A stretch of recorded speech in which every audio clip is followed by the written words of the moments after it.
Guys, welcome to my YouTube channel. Guys, അപ്പോൾ ഞാനും സേവിച്ചനും നാട്ടിൽ പോവാണ്. ഇച്ച വരുന്നില്ല കേട്ടോ, ഞാനും സേവിച്ചനും മാത്രമേ ഉള്ളൂ. അപ്പോൾ ഞങ്ങൾ ഇച്ചിരി ലേറ്റായി. അപ്പോൾ അതിൽ സ്പീഡിൽ പൊയ്ക്കൊണ്ടിരിക്കുക കേട്ടോ. ചേക്കിന് നേരത്തെ സ്റ്റാർട്ട് ചെയ്തു, ഇച്ചിരി ലേറ്റായിരുന്നു. അപ്പോൾ നമുക്ക് അവിടെ എത്തിയിട്ട് കാണാം.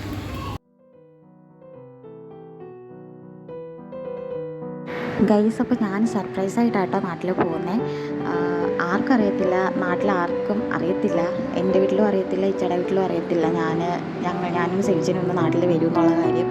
ആകെ അറിയാവുന്നതെന്ന് വെച്ചാലും എനിക്ക്, ഇച്ചയ്ക്ക്, അതുപോലെ എൻ്റെ ചേച്ചി, പിന്നെ അളിയൻ, ഇത്രയും പേർക്ക് അറിയാം നാട്ടിൽ പോകുന്നുള്ള കാര്യം. വേറെ ആർക്കും അറിയത്തില്ല. അപ്പോൾ എക്സൈറ്റഡ് ആണ്. എങ്ങനെ ഉണ്ടാവും അവരുടെയൊക്കെ റിയാക്ഷൻ ഒന്ന് കാണാനായിട്ട് എക്സൈറ്റഡ് ആണ്. അപ്പോൾ നോക്കാം.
സേവിച്ചൻ മാക്സിമം കരയാതെ ഇരിക്കാൻ നോക്കി, പക്ഷേ അതിന് നല്ല വിശപ്പുണ്ടായിരുന്നു കേട്ടോ.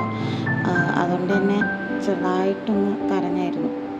പിന്നെ ഞങ്ങൾ ഫ്ലൈറ്റിൽ കയറിയപ്പോൾ തന്നെ അവൻ പാൽ കുടിച്ച് എൻ്റെ കയ്യിലിരുന്ന് ഉറങ്ങുകയും ചെയ്തു. പിന്നെ ഒരു 2-2.5 മണിക്കൂർ സുഖം ഉറക്കമായിരുന്നു. പിന്നെ ഒരു സാൻഡ്വിച്ച് ഓർഡർ ചെയ്തിട്ടുണ്ടായിരുന്നു, അത് വന്നു കഴിച്ചു. അപ്പോൾ ഒരു സമാധാനമായി. നല്ല വിശപ്പായിരുന്നു കേട്ടോ.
ഓക്കെ ഗൈസ്, അപ്പോൾ ഞാൻ എൻ്റെ വീട്ടിലെത്തിയിട്ടുണ്ട്.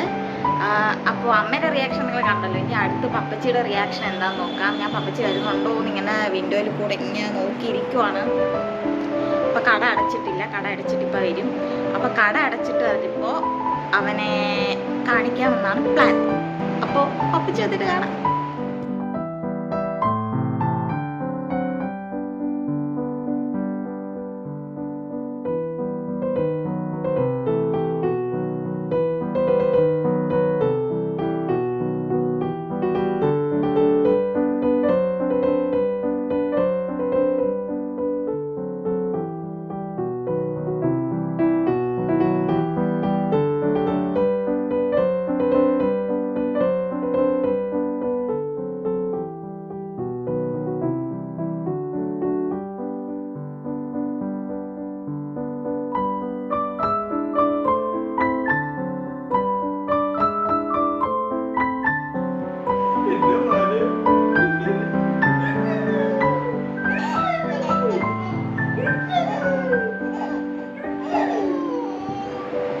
ഓക്കെ ഗായ്സ്, അപ്പോൾ ഇന്നത്തെ ഒരു കുഞ്ഞു വ്ളോഗ് നിങ്ങൾക്ക് ഇഷ്ടപ്പെട്ടെന്ന് വിചാരിക്കുന്നു. ഇഷ്ടപ്പെട്ടിട്ടുണ്ടെങ്കിൽ ലൈക്ക് ചെയ്യുക, ഷെയർ ചെയ്യുക, സബ്സ്ക്രൈബ് ചെയ്യുക. സബ്സ്ക്രൈബ് ചെയ്യുമ്പോൾ അടുത്തുള്ള ബെല്ലൈക്കൺ കൂടെ ഒന്ന് ക്ലിക്ക് ചെയ്യുക. അപ്പോൾ ഞാൻ എപ്പോൾ വീഡിയോസ് ഇട്ടാലും നിങ്ങൾക്ക് നോട്ടിഫിക്കേഷൻ കിട്ടുന്നതായിരിക്കും. അപ്പോൾ ഞങ്ങൾ നാട്ടിലെത്തിയിട്ടുണ്ട്. ഇനി വീട്ടിലെ കാര്യങ്ങളും വിശേഷങ്ങളുമായിട്ട് നമുക്ക് പുതിയ വീഡിയോയിൽ കാണാം. ബൈ.